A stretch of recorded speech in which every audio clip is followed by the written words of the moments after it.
नमस्कार, मैं मेघा सिंह स्वागत करती हूं आपका न्यूज़ 18 के डिजिटल प्लेटफॉर्म पर। ईरान में पिछले 2 हफ्तों से चल रहे सरकार विरोधी प्रदर्शनों को लेकर एक ईरानी अधिकारी ने अब एक बड़ा बयान दे दिया है। अधिकारी के मुताबिक ईरान प्रदर्शन और उनसे जुड़ी हिंसा में अब तक करीब 2000 लोगों की मौत हो चुकी है। मरने वालों में आम प्रदर्शनकारी और सुरक्षा बलों के जवान दोनों ही शामिल हैं। यह पहली बार है जब ईरान की सरकार ने इतनी बड़ी संख्या में मौतों को सार्वजनिक रूप से स्वीकार किया है। यह जानकारी एक ईरानी अधिकारी ने समाचार एजेंसी रॉयटर्स को दी है। अधिकारी ने अपना नाम उजागर नहीं किया है। उन्होंने कहा है कि इस मौत के पीछे आतंकी तत्व जिम्मेदार हैं। उनके मुताबिक इन्हीं लोगों की वजह से प्रदर्शनकारियों और सुरक्षा बलों दोनों के बीच झड़प हुई और फिर उन लोगों की जान गई है। हालांकि उन्होंने यह साफ नहीं किया है कि मरने वालों में कितने आम नागरिक थे और कितने सुरक्षाकर्मी।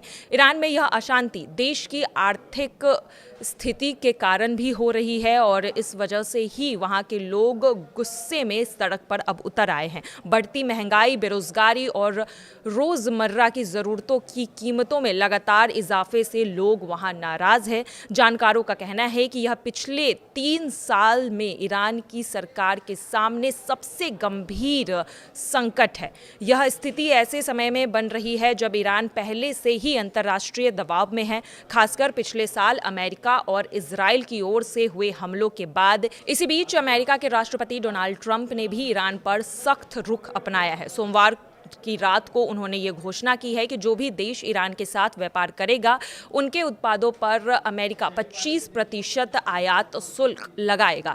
ईरान दुनिया के बड़े तेल निर्यात देशों में से एक है। ट्रंप ने यह भी कहा है कि ईरान में प्रदर्शनकारियों पर कार्रवाई को लेकर अमेरिका सैन्य कदम उठाने जैसे विकल्पों पर भी विचार कर रहा है। इससे पहले वह कह चुके हैं कि अमेरिका पूरी तरह से तैयार है।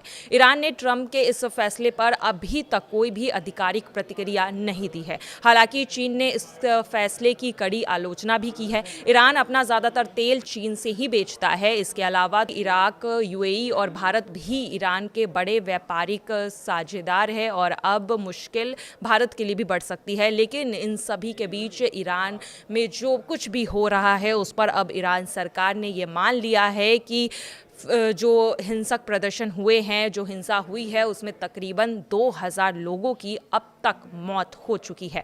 फिलहाल की खबरों में आज के लिए बस इतना ही। बाकी की तमाम खबरों के लिए देखते रहिए न्यूज़ 18 का डिजिटल प्लेटफॉर्म। धन्यवाद।